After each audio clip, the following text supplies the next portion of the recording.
I am Ferdinand Marcos, and I am the President of the Republic of the Philippines. I stand today on behalf of 110 million Filipinos. Meron po akong katanungan kasi po meron po tayong natanggap na mga reports mula po 2023 up to early 2024 na mula po sa 10 rehiyon, ang school-based feeding program po nagkaproblema. Ilan po sa mga naging reports nito ay yung mga bulok na nutriban, may amag na nutriban, o kaya naman may pest or insekto sa loob po ng mga nutribans natin.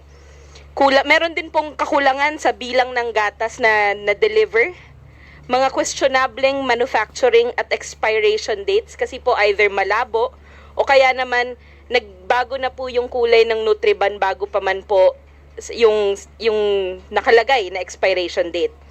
Meron din pong late deliveries at unsanitary packaging at mga boxes po ng nutribans.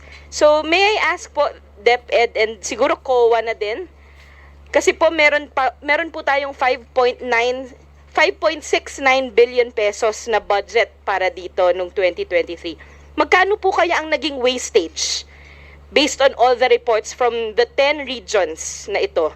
At ilan po kayang bata ang naapektuhan dahil po dito sa reports na ito? Your Honor, magandang gabi po. Is it okay if I ask Asik Galban to report on that with your permission, Madam Chair? Galban, you're recognized. Madam Chair, Your Honor, thank you for the question. When it comes to the number of learners affected, we are currently consolidating the reports on the matter. We received the COA notices just quite recently, and yet we have already started gathering the feedback from our regional offices. The beauty of the school-based feeding program, ma'am, is that it's decentralized, so we can identify specifically what SDOs were affected, and we will definitely focus interventions in those regard. Now, when it comes to limited milk that were provided, one of the biggest concerns that we have is the limitation of supply. Based on existing records also from previous budget hearings, our capability to supply milk locally is only at 1%, and that has limited our capacity to provide milk to all of our learners simultaneously. That's why for 2024 to 2025 school year, we're actually doing it in 3 batches in order to make way for the limited supply.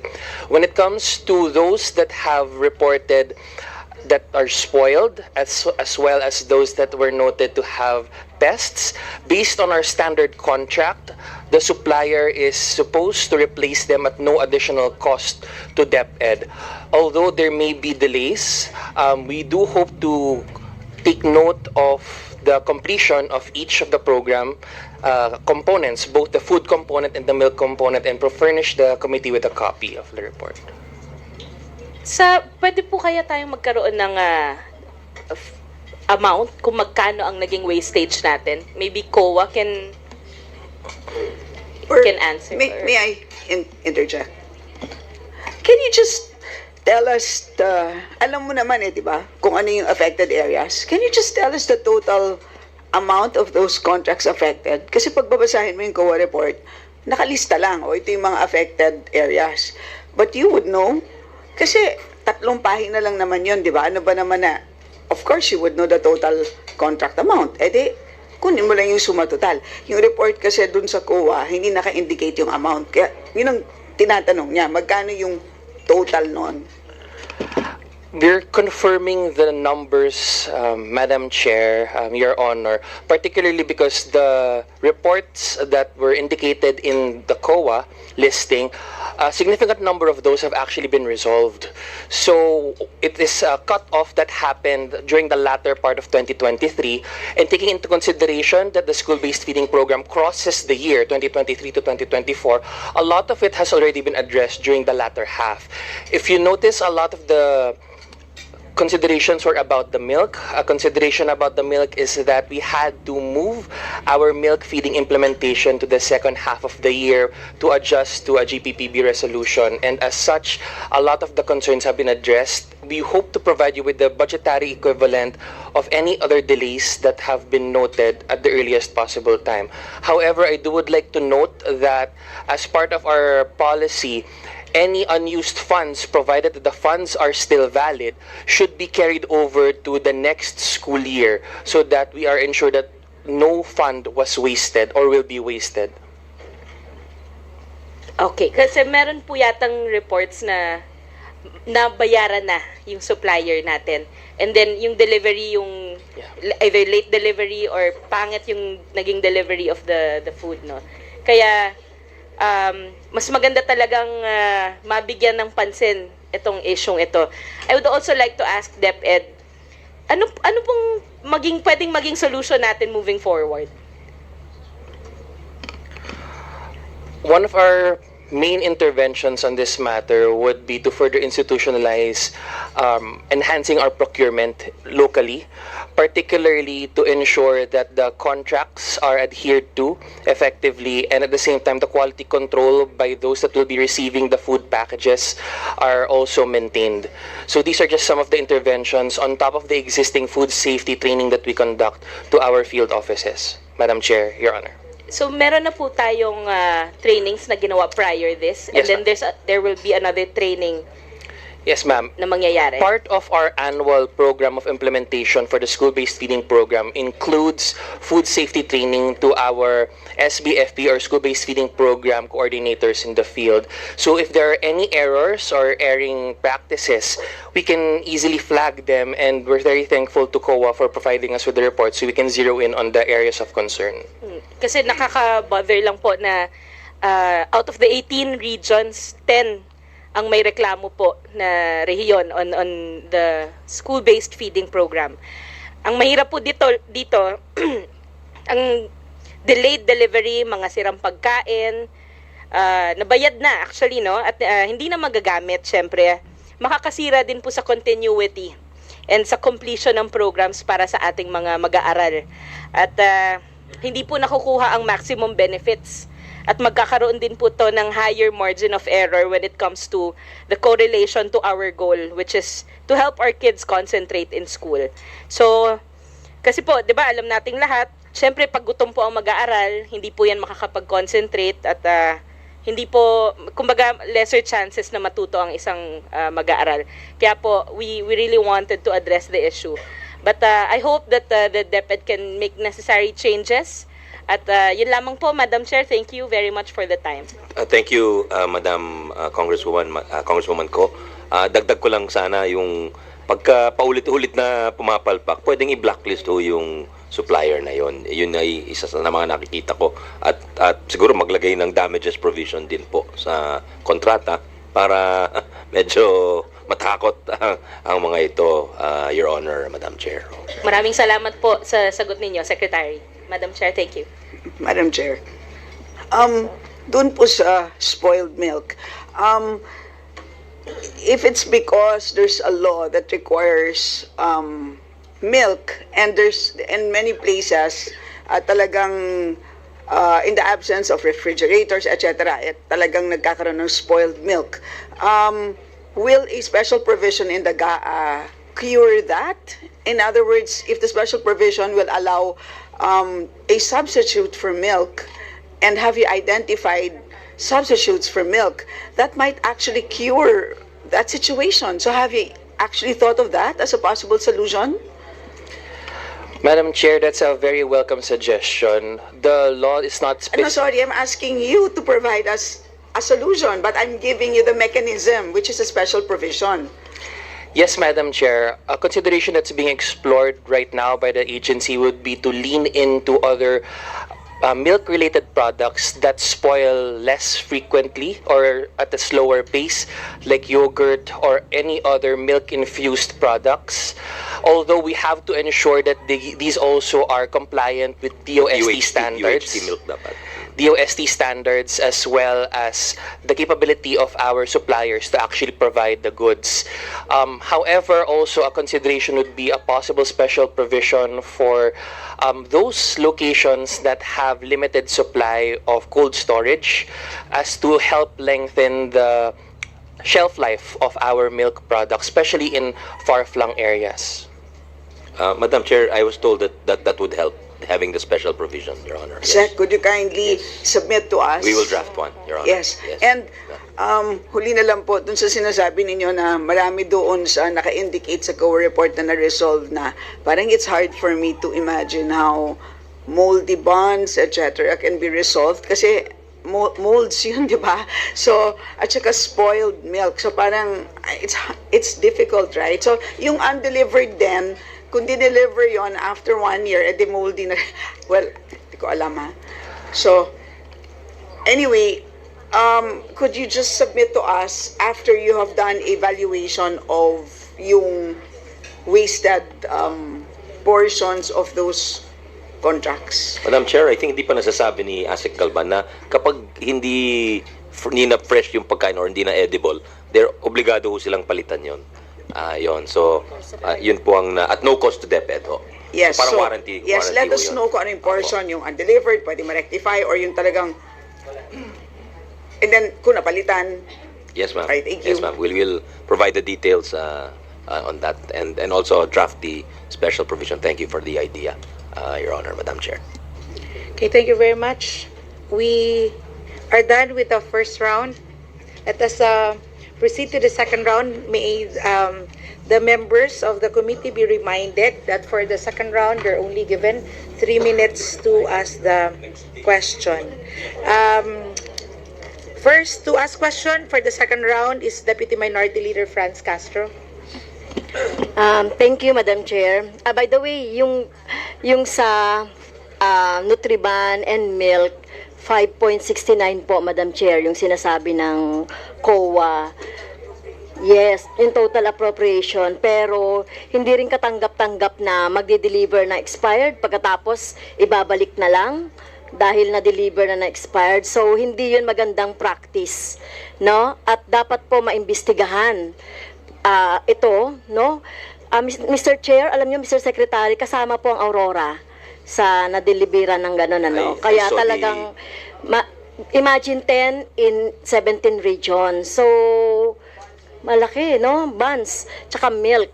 So, kailangan maimbestigahan yan. At sana, hindi lang yung naremedyohan na yan, kaya okay na yan. Kaya kailangan nating, tama nga si Secretary, no? Blacklisted yun. Or kailangan talaga natin ng report kaugnay dyan, dun sa pag-iimbestiga. Hindi lang pwede yung ganyan na naremedyohan. Madam Chair, yung first question ko po about the salary. So, EO 64, Madam Chair, sinabi na doon yung increase ng salary ng mga teachers and employees.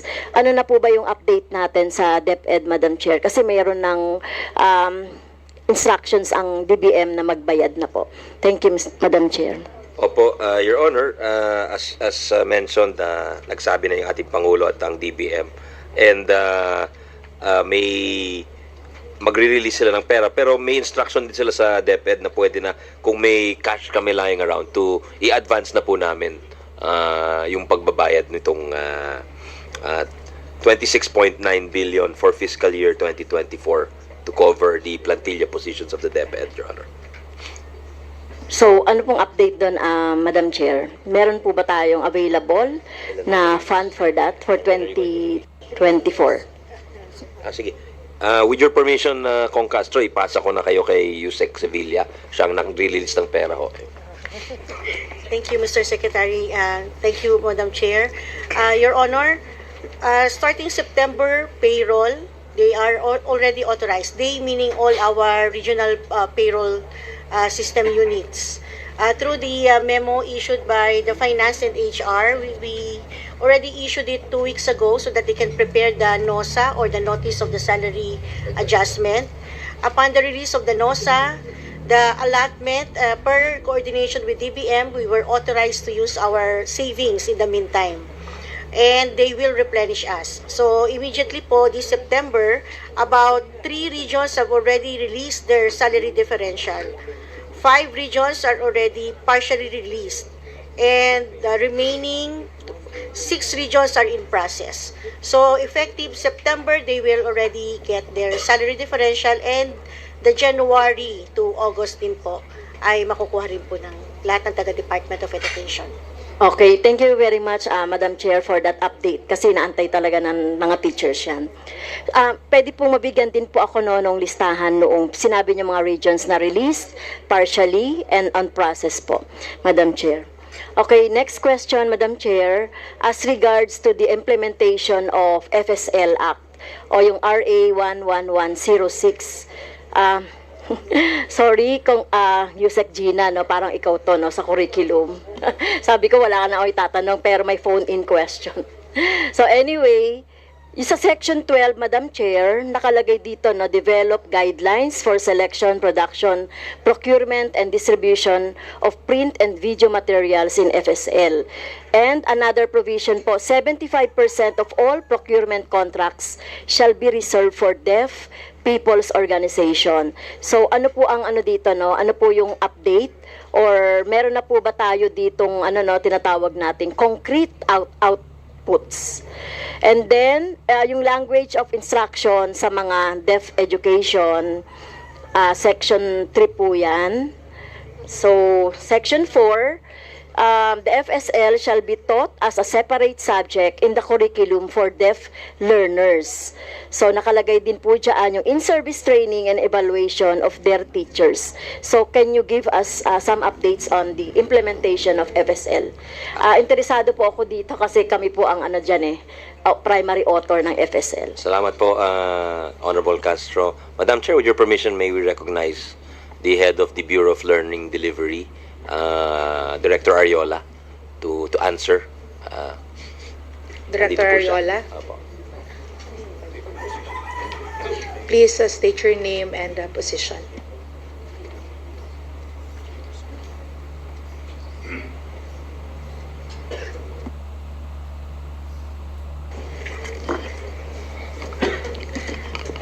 Good afternoon, Your Honor, Mr. Chair. As to the Filipino Sign Language, we have developed some video lessons already.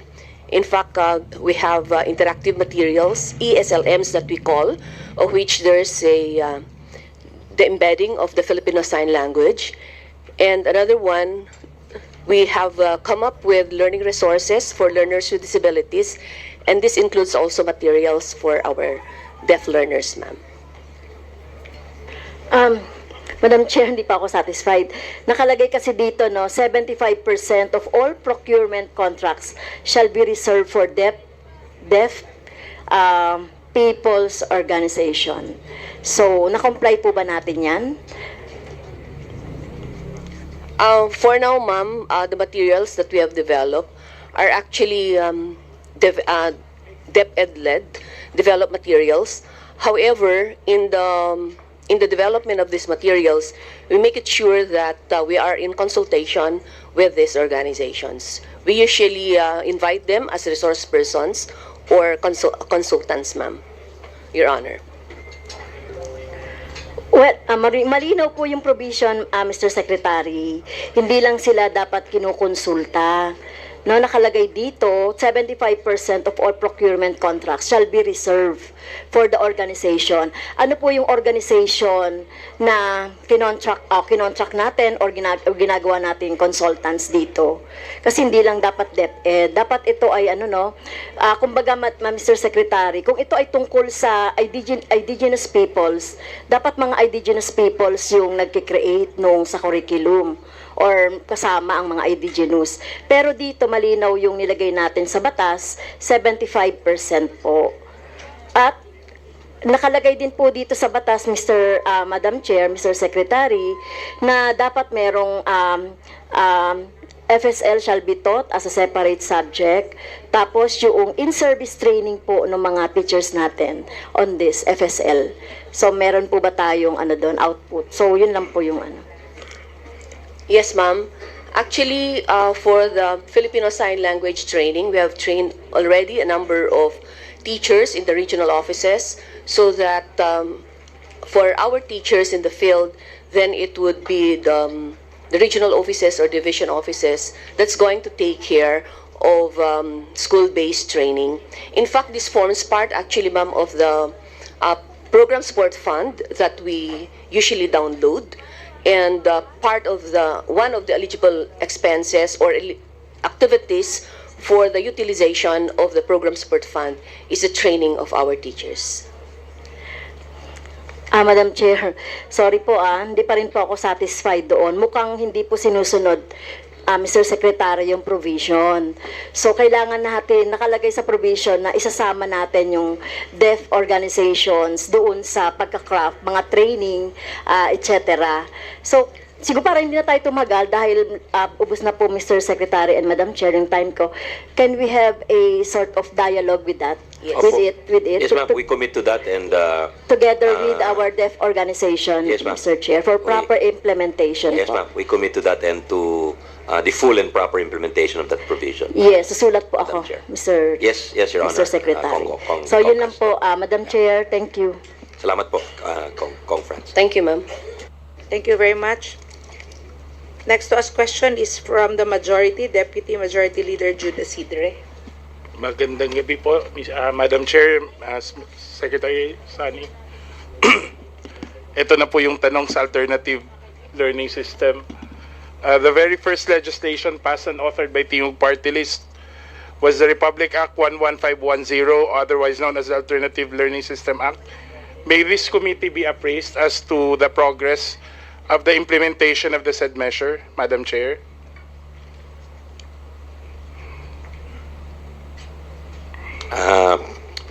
With your permission, can I ask the committee to recognize Yusek Gonong? The Bureau of Alternative Learning is under her. Yusek Gonong, you're recognized. Thank you, Madam Chair. In terms of, Your Honor, in terms of the conduct of tracer study for Deped ALS learners, we have implemented it. That's one of the objectives of RA 11510. We also have issued ALS policies. That's part of Section 5 on institutionalizing ALS. There's the creation of BAY, which is Section 6 of RA 11510. We also have started finalizing the ALS curriculum aligned with the new curriculum. We have,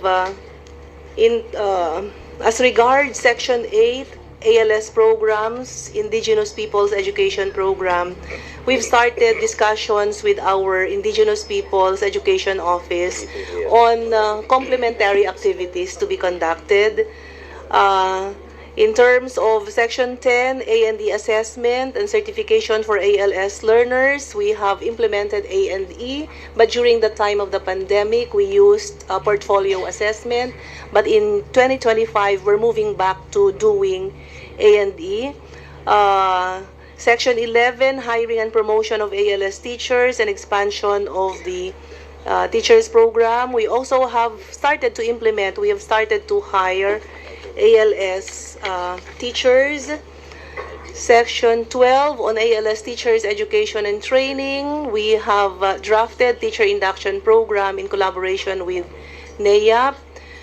Section 13 on the provision of an ALS CLC. We have started the implementation. We've downloaded funds to SDOs to construct school-based learning centers. Section 14, recognition of ALS providers. This one, we already have draft guidelines that are routed to strands in central office. So we have draft guidelines for the recognition of implementing ALS providers. For Section 19, mandatory annual review and impact assessment of the ALS program. We have developed Deped monitoring and evaluation system for ALS. And for Section 22, transportation and teaching aid allowance for ALS teachers, we have downloaded funds for the payment of transportation and teaching aid allowance for ALS teachers and Deped engaged community ALS implementers, Your Honor, Madam Chair. Thank you for that, Madam Chair. It's good that the Good Undersecretary mentioned, Madam Chair, that RA 11510 mandates the creation of plantilla positions for ALS learning facilitators. In fact, in Section 11, of the same measure provides for the strengthening of the ALS teachers program. However, the same provision also provide that while the law allows for the engagement of community ALS implementer, it provides that after 3 years after the effectivity of the said act, Deped shall only hire ALS teachers. That is, well, if counting from the adoption of the IRR, that should be from 2021. So, may we know the status of the ALS teachers program, or under the 2025 budget, understandably is supposed to be year 2 of the ALS teachers program. How many ALS plantilla positions will be created, Madam Chair? Every year we are hoping to create 700 from the 10,000 of the entire Madam Chair, Your Honor, every year we're requesting to create 700 plantilla items. So for 2025, that's going to be another 700 plantilla We were items. given already So, 700 in 20. by providing 700 plantilla positions for ALS teachers, Madam Chair, would it mean that by this time we've already covered all the requirements for all ALS learning centers, and we will no longer engage community ALS implementers? Madam Chair, Your Honor, not yet, because we are still yet to expand ALS into the senior high school. So we'll start with, we have piloted senior high school system in, we've piloted senior high school ALS this year, and we're hoping that we can start to institutionalize it by next school year. So we need ALS senior high school teachers. Madam Chair, is it possible to know what's the time frame for Deped before we can fully realize this provision of the Alternative Learning System Act? So what we would have completed already the needs, the required number of ALS teachers. We, at this point, Madam Chair, Your Honor, we think that in 3 years' time, we'll be able to have enough teachers for ALS. So next year there will be another 100. Another 700, Your Honor. But this year we have 700. Yes, so po. we already have how many tranches, Madam Chair? Currently, we have second tranche na po. 700 additional. On the overall, Madam Chair, how much has been allocated for the ALS program in the 2025 budget? I've been trying to look for it in the presentation. Sorry, Your Honor. Madam Chair, Your Honor, it's 634 million pesos. This also includes na the transportation and training aid allowances? Yes, Your Honor, Madam Chair. So the guidelines for the transportation and teaching aid allowances have already been It's a approved, multi-year. Madam Chair? Yes, Your Honor. We have a Deped memorandum on the guidelines on the provision of transportation and teaching aid allowance. Thank you, Madam Chair. Thank you very much. Last point on the ALS. Since we will be introducing the matatag curriculum, are we expecting reforms in the ALS learning content? Yes, Your Honor. We will align the ALS curriculum with the matatag curriculum. Has the interventions already been undertaken, Madam Chair? Yes, po. We're already finalizing the curriculum for ALS. Thank you, Madam Chair. We'd just like to request the good Secretary to also include among his priorities the implementation of the ALS.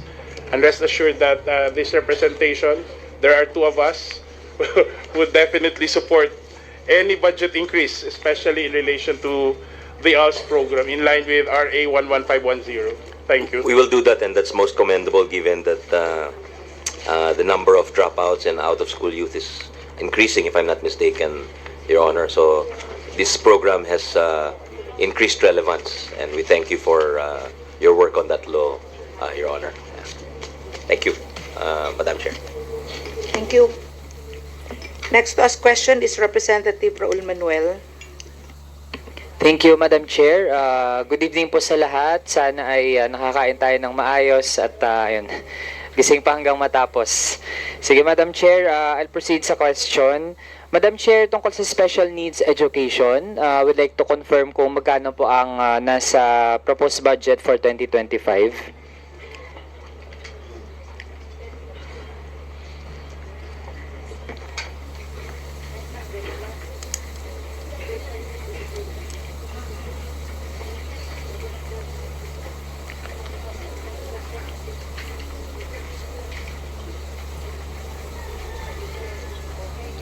Thank you, Your Honor, Congressman Manuel. The 2025 NEP contains 843.8 million, Your Honor. This is for 303,000, over 303,000 learners enrolled in SNED, and for 23,313 schools offering SNED, Your Honor. Okay. Madam Chair, yan din po ba ang nasa original na proposal ng Deped for the special needs education? Ang proposed po natin is 1.26 billion, Your Honor. Okay, given that, Madam Chair, aside sa general na pag-increase pa ng budget for education, we'd like to point out na mainam talaga, Madam Chair, mataasan ito, lalo na't, yun nga, we have special learners at hindi yung mainstream na mga usual na mga materials yung kailangan nila para sila talaga ay matuto. Next, Madam Chair, how about specific budget item or items related to mental health? At paano yan matitiyak sa ating mga learning institutions? That's also under Asik Galban. With your permission, Your Honor, Madam Chair, may we recognize him? Asik Galban, Your Honor. Thank you, Madam Chair. Your Honor, we have several programs for school mental health, and this is by virtue of the funding allotment specific for it, special provision that was granted by Congress. So currently, we have set up the first Deped school mental health unit, and we have also begun mass hiring in our fields for our mental health coordinators that are going to help facilitate the utilization of funds, total of 147 million, downloaded to our regional offices for targeted intervention, specifically for capacity building as well as promotional campaigns on mental health. This year, based on the NEP 2025, will be allocating 25 million for mental health. Madam Chair, ang 147 million, ito ba ay para sa taong ito, 2024? That is currently being used for the school year 2024 to 2025. Okay, pero if we talk about yung budget for the fiscal year, magkano po yung total na pwedeng itap ng DepEd for specifically for mental health purposes? Specifically for mental health, for the fiscal year 2024, that's 200 million. And this is amalgamated under the Learner Support Program Fund, which is not exclusive to mental health, but we link it and integrate it with interventions for adolescent reproductive health, substance abuse prevention education, and drug abuse prevention education. Okay, so yung similar po, if it's 200 million for 2024, magkano naman po ang nasa budget proposal for 2025? Amalgamated, it was intended to at least become 100 million under as a subset of our Learner Support Program Fund of 400 million. However, we received a lower budget from the NEP 2025. We had a reduction of 80 million, which was really intended for mental health and related interventions. Okay, so once again, Madam Chair, dapat din ay kung ano sana yung original proposal ng DepEd for that, Madam Chair, ay mainam talaga. Yun sana yung mabigay natin. Given nga yung incidents din nung I was shocked, Madam Chair, na natag pala ang Pilipinas as yun, isang hotspot ng bullying, and of course, along with other factors that can worsen yung mental health condition ng ating mga estudyante. Next, Madam Chair, on comprehensive sexuality education, ako naman, Madam Chair, I support this. And I'd like to inquire, kasi yung latest na information na alam natin ay pinapilot pa lang ang comprehensive sexuality education in a few schools in selected regions. So we'd like to know ano po ang progress ng pag-implement. I mean, saang mga schools na meron talagang comprehensive sexuality education na naka-integrate sa curriculum? So it's already mainstream. Naka-mainstream na daw ho siya, Your Honor, sa curriculum. So hindi na siya pilot. Parang all schools are mandated to teach it in various stages, Your Honor. Okay. Sige. Hearing that, Madam Chair, kasi while nandyan na yan sa RA 10354, pero actually para mas enhance pa talaga natin. In fact, tayo dito sa Camera, Madam Chair, na-approve natin on third and final reading ang Adolescent Pregnancy Prevention Bill na actually ay titiyakin talaga na compulsory ito sa schools. Ibig sabihin na hindi pwedeng may parent halimbawa na basta-basta i-exempt yung kanyang anak na matuto about this. Given nga, para talaga lahat ay may awareness at masagot yung concern kanina na may mga homes wherein hindi siya tinatalakay kasi tabu yung topic, ganyan. And it actually empowers yung mga youth po natin. So, I would end at that, Madam Chair. Thank you. Yeah, thank you for the support, Congressman Manuel, and we'll also monitor your concerns dun sa mental health and other issues sa SNED. Thank you po. Thank you, Madam Chair. Thank you. Next to ask question is Deputy Majority Leader Janet Garin. Thank you very much, Madam Chair, and of course our apologies to Sexhani. We really don't want him to stay long here, but I know he enjoys being with us. Very much so, Madam Chair. Sec, I know this was not during your time, but we had this discussion during the oversight hearings on the Committee on Appropriation. I'm referring to DERPS. This is a management system, I believe, of the Department of Education. So how important is it? Is it needed? Where are we and where are we going? Your Honor, I think there is a pending legal report which is almost done from the USEC on legal. This was started in early 2024. This is for DERPS Phase 2. For DERPS Phase 1, on June 5, 2024, Deped sent a letter to PSDBM recommending termination of DERPS Phase 1. That was before our time also. For DERPS Phase 2, on June 27, also before our time, Deped issued an order of partial termination for the unfulfilled portion of the project, particularly milestones 4, 7, 8, and 9. And on July 4, 2024, the Office of the Secretary received a motion for reconsideration or MR on the order of partial termination from Entity Data Philippines and Entity Data Corporation. The MR is under review by the end user. This is the IT office and the procurement strand, Your Honor. So these are the updates, Your Honor. On our part, may nabayaran na hong equipment ang Deped dito. I think to the tune of 300 million. 300 million yung nabayarang equipment. And some are in the regions, Your Honor. So, actually, hindi pa ginagalaw yan. Pero pagpasok namin, sabi namin, sayang naman kung... So, we asked clearance from legal if we could open the packages and see whether they had deteriorated or if what was the condition of some of this equipment purchased pursuant to DERPS 1 and 2. At ngayon, ang intention namin is to see how it can be repurposed, Madam Chair. Kasi sayang naman kung meron tayong nabayaran at hindi magagamit ng gobyerno. Parang that would be a terrible waste of resources, Your Honor. Of course, ang hinahanap namin dito is some kind of guidance and legal cover on the part of the new leadership of the department dahil hindi naman kami involved dun sa pagpasok nitong kontrata na ito, pero parang may mga action na certain things have been set in motion. So we are trying to find a positive way forward, Your Honor. Based on my recollection, Madam Chair, Secretary, the spent amount was somewhere around 750 million out of the 1.05 billion for both DERPS 1 and DERPS 2. So maybe you can look into this.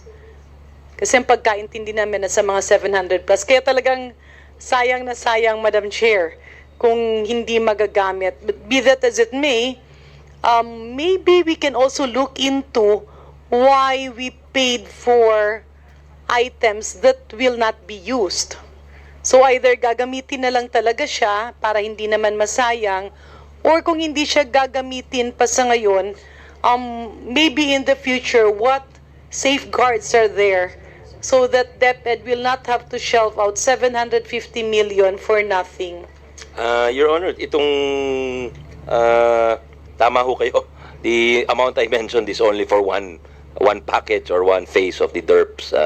In fact, tama kayo, it's 1.05 billion na nabayaran ako. So as to safeguards, well, it's really a post-audit situation, Your Honor, because this was a contract entered into by 2 administrations ago sa Deped. And unfortunately, there were, I think our legal has identified one or a few anomalies, no? So we have to work our way through these findings and see how we can move forward in a positive manner. Kasi sayang nga ho yung binayaran ng gobyerno if we do not act on it. And number one, there may be deterioration or masira na yung mga kagamitan ho. So with the clearance from our legal strand, we are now, our IT people are looking at the equipment. They're located in Region 3, if I'm not mistaken, sa Zambales and other places. So we've asked COA to accompany us. So there is integrity in the process, Your Honor. Ma-record ng husto yung ginawa ng department. Since hindi nagalaw for so long, parang natatakot lahat na galawin ito dahil baka kasuhan sila or magkaroon ng adverse consequence, Your Honor, Madam Chair. Yeah, so it's 1.05 billion, Honorable Secretary. Kaya talagang napakasayang. Tsaka mas tumatagal, mas tumatanda, mas nagiging mahirap. At sabi mo nga, Sec, hindi nagalaw. Okay. So pag mas matanda, mas tumatagal, mas nagiging mahirap. But I'm not saying na kung mas bata, mas okay, no? So, why are you having all malicious minds? Let me move forward. I'm just saying na pag mas matanda, baka mas mahirap, lalo na kapag hindi nagalaw, but experience will tell us na may gamit pa yung mga yon, no? So, matingnan natin kasi 1.05 billion, mas mahal pa kesa sa amin yon, Madam Chair. Let me move forward to, I really can't, with due courtesy to the Honorable Secretary and the Deped family, we know that this did not happen during your time. But I personally know Yusek Gloria Jumamil Mercado. And I've seen her before as a public official doing work and dedicated. I remember she even pursues schooling, no, kung kakayanin. Regardless of whether she's a teenager or a young professional or kung medyo papunta na ng senior, bottom line is she believes in serving the people. So it pains me to learn. Kasi we were seeing her in the first hearings. Kaya nagulat ako, bakit kaya wala si Ma'am Glo? So I was thinking she was on official business. So maybe there are circumstances where dedicated government officials or even employees, I was once with the executive, ang dami po kasing nagiging kawawa, Madam Chair, Honorable Secretary, na yung talagang nagtatrabaho lang, and at the end of the day, they're forced to resign. Yung iba nga, nakakasuhan pa. Pero wala namang ginagawang mali. So if the Secretary can look into the morale of Deped on situations like this. Chair, with due courtesy, I know that we all want to go home, but baka medyo baha pa, if you can give me 1 minute extension. Balikan ko lang yung variance. So, yes, it's not synonymous to overpricing, but can we say that variance, let's just go to the definition of variance. Variance would mean difference. Tama po ba, Madam Chair? Yeah. Yes, Your Honor. That's my understanding of the concept, Your Honor. So, variance means diferensya. Ibig sabihin, bumili ako ng tubig na absolute. I'm not promoting absolute, And then bumili ako ng isang tubig na ito. Binili ko to last month. After 1 month, ito na yung binili. Exactly the same. The difference between the prices of two is what we call variance. In layman's term, yung diferensya ng presyo. May we inquire, Madam Chair, from the USEC for Procurement, yung nangyari ba sa Deped computerization program refers to the same specs and the same items procured or different? For lack of knowledge, may I refer the committee may I request that the committee recognize Yusek Chan once more, Your Honor. Yusek Chan, please. Yes, Madam Chair. Yes, I'm preparing. We will be preparing the documents related to the procurement kasi this just came up now. What's the time frame, yung diferensya from the first bidding to the second bidding? How many months approximately? It's about mga 5 months, 4 to 5 So months. 5 months. Yes. Okay, 4. less than a year, 5 months. And the ABC was the same. Yes, Your Honor. Yung unang procurement, mas mababa. We will check the bidding kasi we will have to trace kung which It's in the particular COA bidder. report. No. It's in the report that was, it's in the report, the utilization of the funds. Nakalagay doon kasi na yung failed bidding, and I think nag-expand. That is not related to the case brought up by Okay. it's So, different. in the 5 months, the failed bidding resulted to the non-procurement of this one. Ang sinabi nyo kanina, no overpricing because the ABC was the same. Tama po ba? Yes, Your Honor. Okay. So, Madam Chair, we have here a situation that the hope is the same person. The back chair is the same person. Yung binili, kapareho. Ang diferensya lang, may gap na 5 buwan. Ang ABC or the agency budget contract, ibig sabihin, ang linalagay ng gobyerno, let's say, 1 billion. Nag-bid ng less by 1.6. Let's say the cost is 10 billion.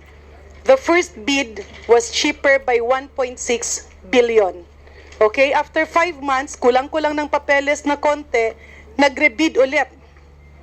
Ang ABC is still 10 billion as an example, but the difference from the ABC is 60,000. That is what our figures are showing. We can prove this by looking at the document. Ibig sabihin, pareho ang binili, pareho ang mga tao. The only difference if they're 5 months apart, but then yung diferensya ng pagbili nito is 1.6 billion, dito is 60,000. In your experience or your expertise as a procurement officer, hindi kaya na ito ay totoong bidding, tapos ito ay collusion? Just for context, Your Honor, we are not talking about just one bidder or just one, let's say, yung absolute nga or what, not just one bidder. We're talking about 16 lots na nibid. Tapos nung rebid, I think it was consisting of 14 lots. So it is not just, we're talking about one bidder na ito yung price niya, then nung nag-rebid, nag-iba siya You're ng price. referring to the quantity bought or it's the same? The bidders involved. But The number of bidders involved, the number of lots involved, these are many. Yes, We're Madam not talking Chair. about just one bidder na bigla siya nagpalit ng Yes, but what we are looking at is the quantity. Kunyari, ito yung nagbid 10, dito ang nagbid 20. It doesn't really matter eh. What matters is the price and the quantity procured. Hindi po ba? Kung bumili ka ng 1 toneladang bigas, ang nagbid dyan 10. Dito another 1 toneladang bigas, ang nagbid 20. But what is delivered to the government, it's the same quantity. Tama o hindi? Yes, Your Honor. Okay. Ang ABC dito sa dalawang bidding, pareho. Yes, Your Honor. Okay. Dito, mas mura ng 1.6 billion, mas konti yung bidder. Dito, mas mura ng 60,000 as compared to the ABC, mas maraming bidder. So the number of bidders really doesn't matter. On the part of the government, what we should look into is, bakit dito mas malaki ang savings? Kaya nga, variance. Ang diferensya ng presyo ng dalawang bidding na pareho ang binili at pareho ang ceiling na linagay ng gobyerno. What I'm pointing at is the fact that if you have a lower LCB, yung lowest bidder mo ay mas mura at dito ay mas mahal, hindi ba ibig sabihin ay dito ay totoong bidding at dito ay possible collusion? Your Honor, we will check into that.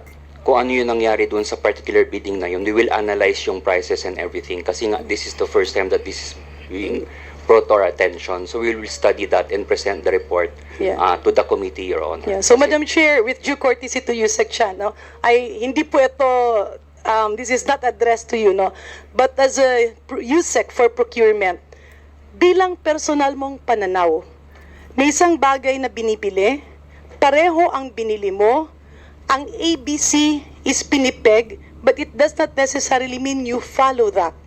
It's just an earmark, di ba, para hindi ka bumili ng mas sobra dyan.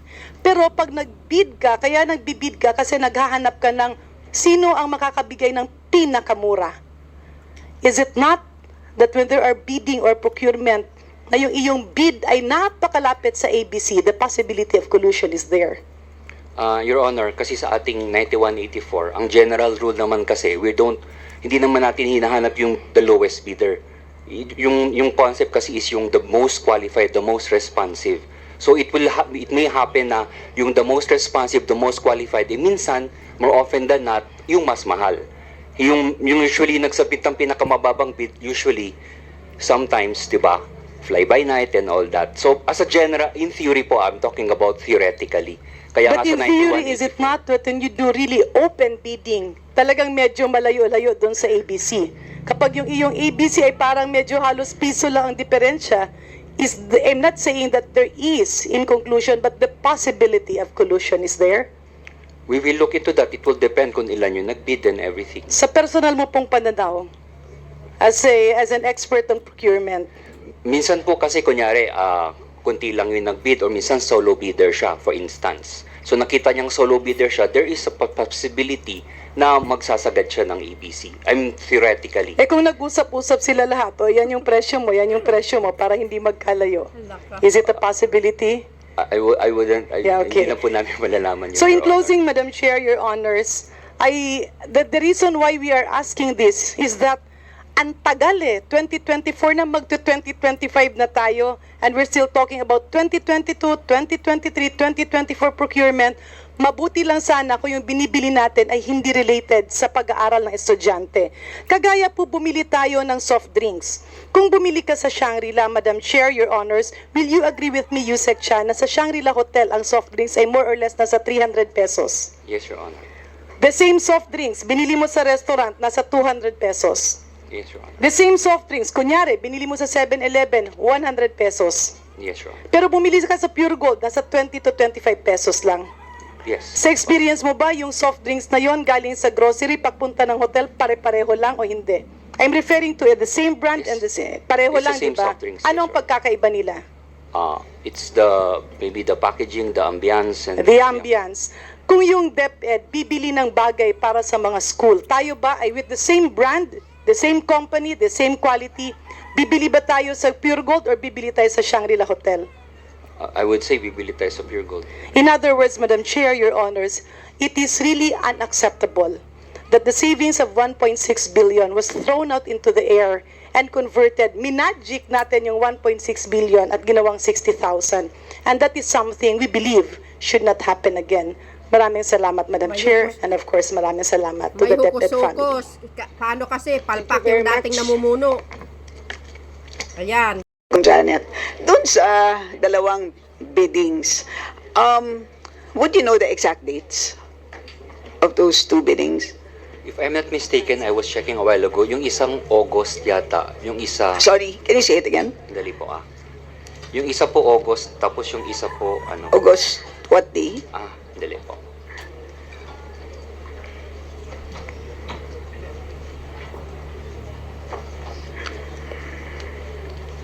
Sandali lang po.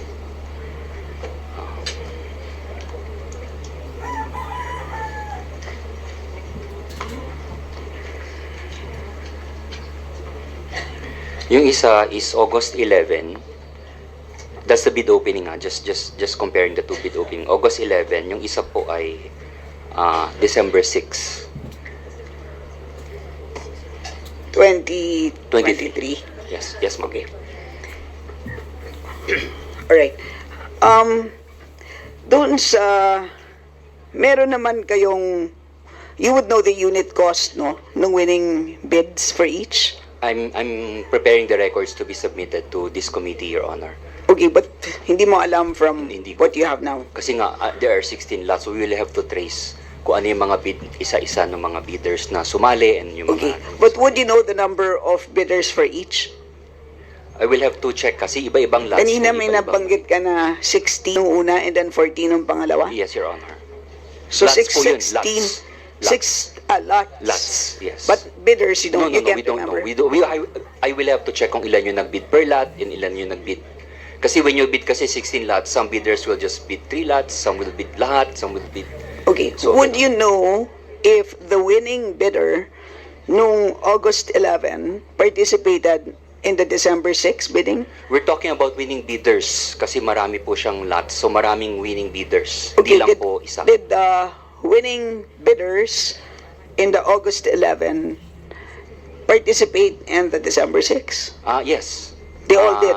Not all of them, but there are A bidders significant who number. na sumali ulit. A significant number. Opo. Okay, the reason for why I ask is, obviously, if the winning bidders doon sa August 11 also participated doon sa December 6, ang expectation natin ay dapat mas mura.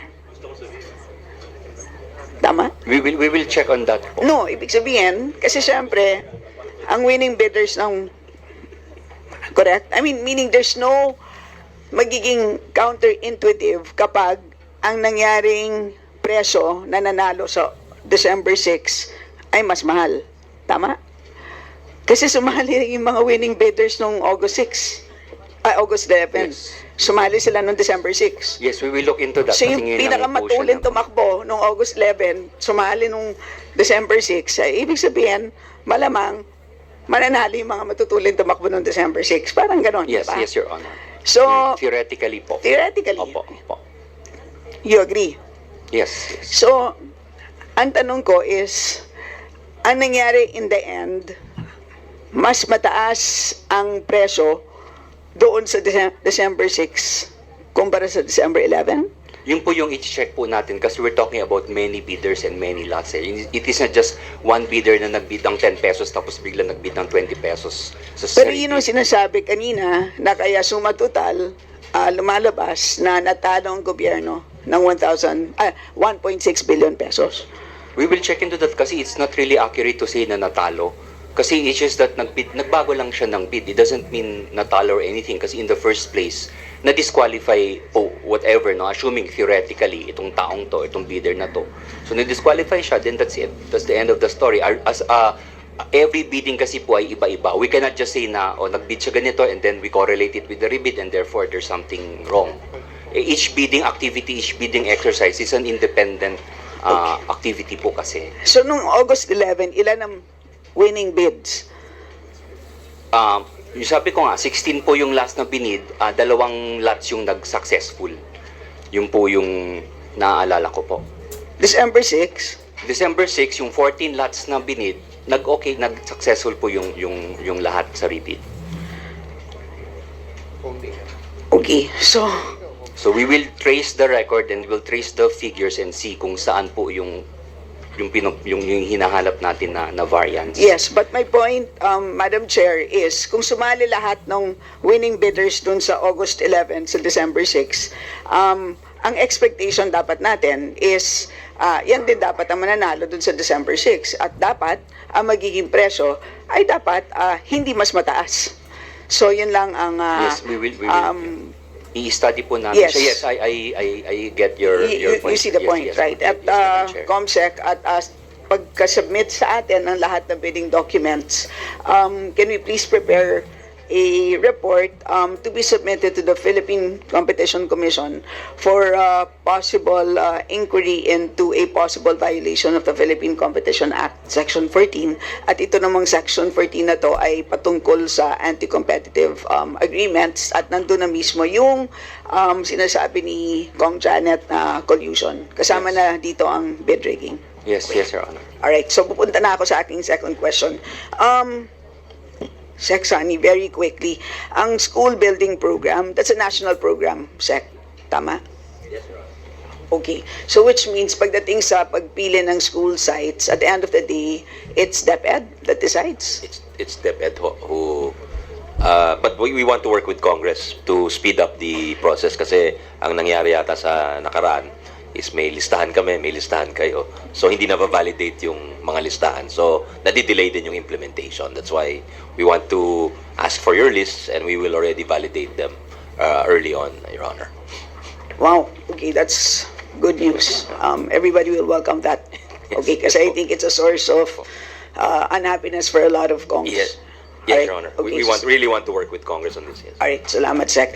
The other thing is, pag nag-approve tayo ng bills on the establishment of schools, napapansin ko na laging tinatanong kung payag ba o hindi ang LGU. Kaya ko tinatanong sa inyo kung ito ba ay programa ng national government. Kasi what if may situation na sinabi ng LGU, hindi ako papayag sa establishment ng school na to for perhaps political reasons. So ano mangyayari dito? When you say establishment, the creation of a new school, Yes, Your Honor. yes. Maybe I can ask the legal, what is the procedure on this? Are you sick for legal? And it's ko po, possible, di ba, dumadaan sa Sec? Kongreso. Yeah. I think, in the end, it's Congress's prerogative, Your Honor. Kahit walang... Yes, but I could be wrong, no, Your Honor. I think, but in practice, I think, yeah, it is the... in practice, I find it we do strange get the because it's consent. always it's always a standard practice na tinatanong yung LGU, what do you think? And then if there seems to be some hesitation, that is always taken as an important consideration. It requires LGU.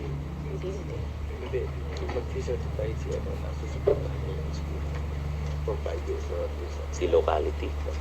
There's a DO, my attention is being called, Your Honor, that there's a DO or department order which the local government has to sign off that they will support the school for 5 years. But I don't know if this applies in the case where a national government will approve the creation, the establishment of the school, and there are funds provided for that purpose, Your Honor. So maybe we can give you a more considered reply, Your Honor. Sec, please, perhaps reflect on it some more because Yes, Your I think it's something that maybe we just take for granted. But I think, I think it's an important. We will get back to you policy concern. ASAP. Your Honor. Yes, please. Madam Chair.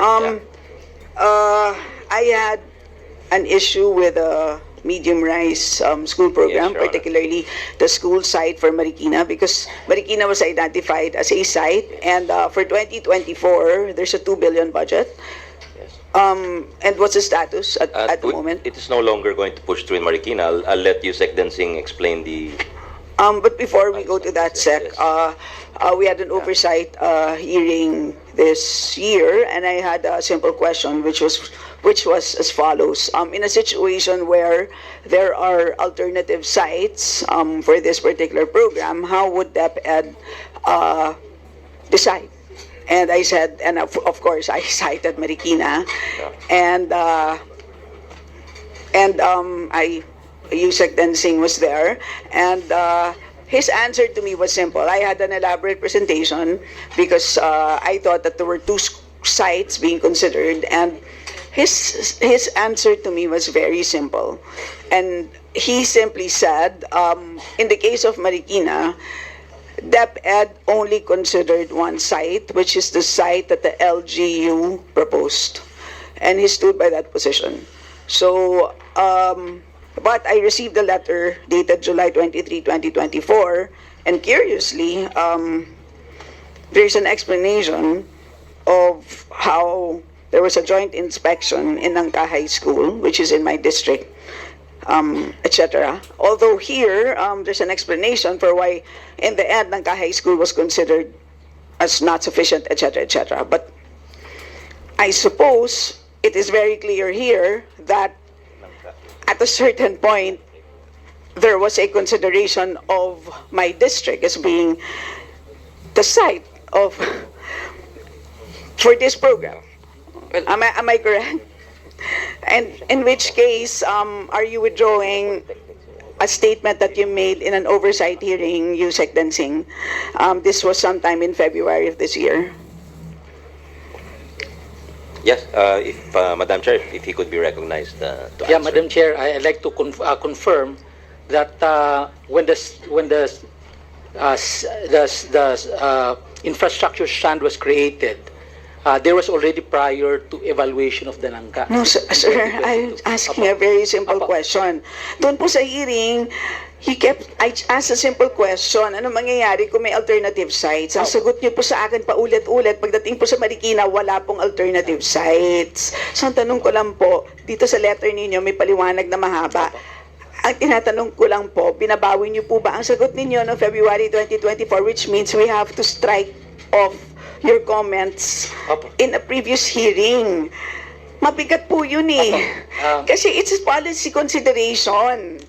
Simpleng tanong po. Madam Chair, we're withdrawing it and there was really an inspection of a prior site prior to the LGU. Okay, so that's very clear. And Sec, pasensya na po kami po.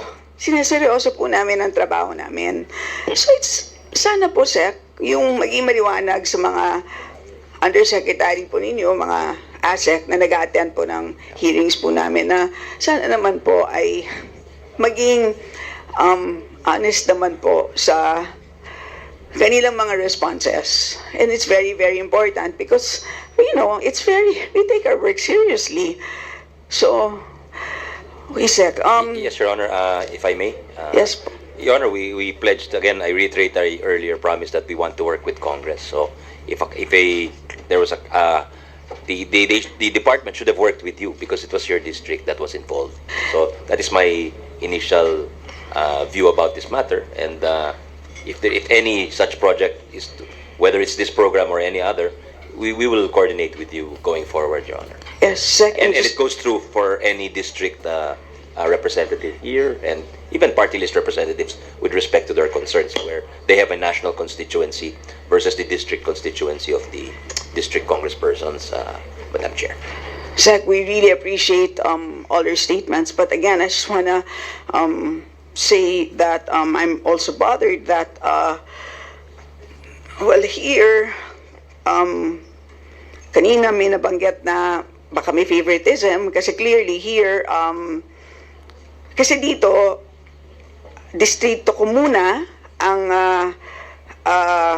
pinopose para sa programang ito at ang nangyari is kinonsider ang isang lugar sa kabilang distrito. So, syempre, gusto kong malaman, kaya nga tinanong ko ng maayos dun sa oversight hearing, paano ba nagde-decide ang Deped? Kasi, syempre, basta na sa Marikina, okay lang naman. Pero gusto kong maintindihan ng lubos. Kasi po dun sa aming distrito din naman, Sec, meron kaming schools na para sa kindergarten, 4 ang shift.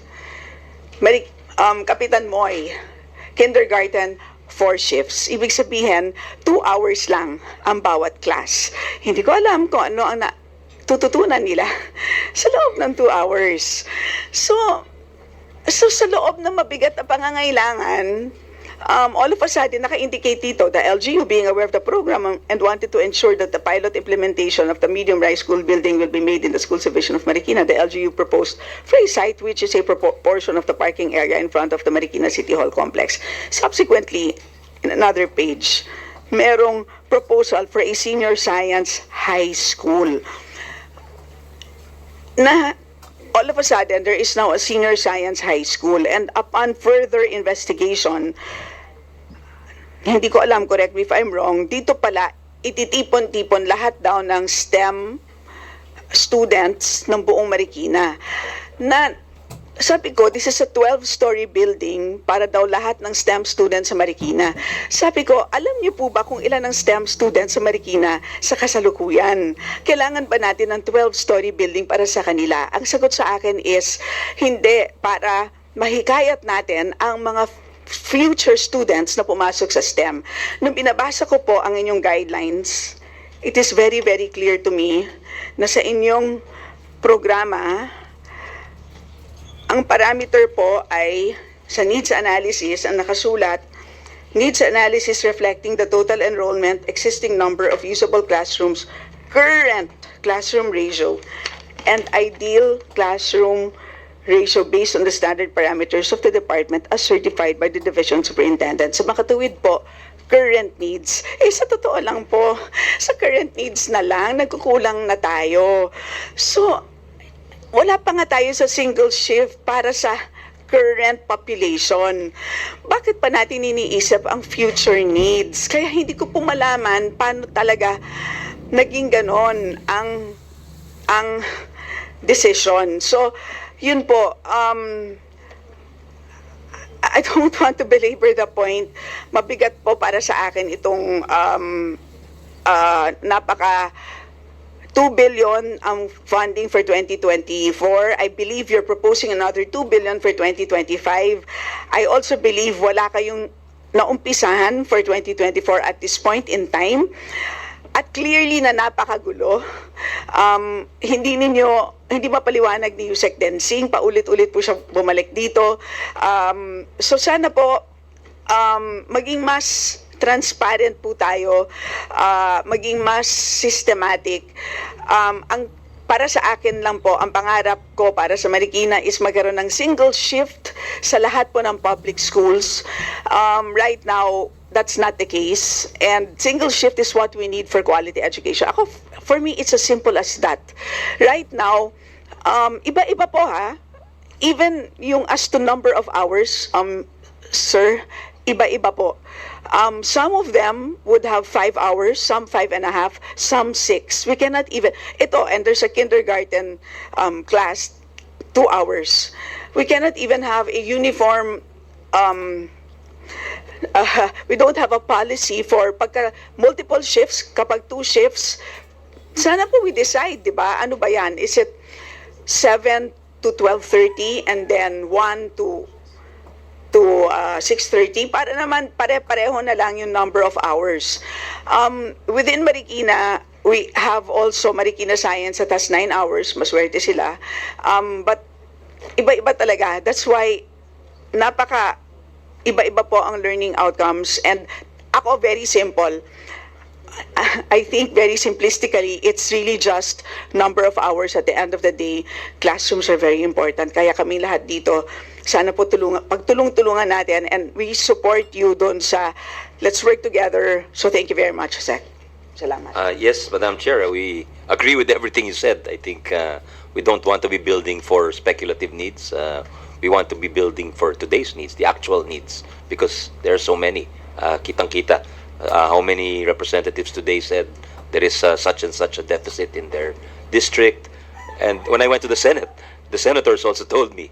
Senator Zubiri told me in Bukidnon, Senator Legarda in Antique, Senator Villanueva in Bulacan. So, yun ang concern talaga, yung needs of the present, Your Honor. So, I think that's a bicameral concern, and it's something we all share.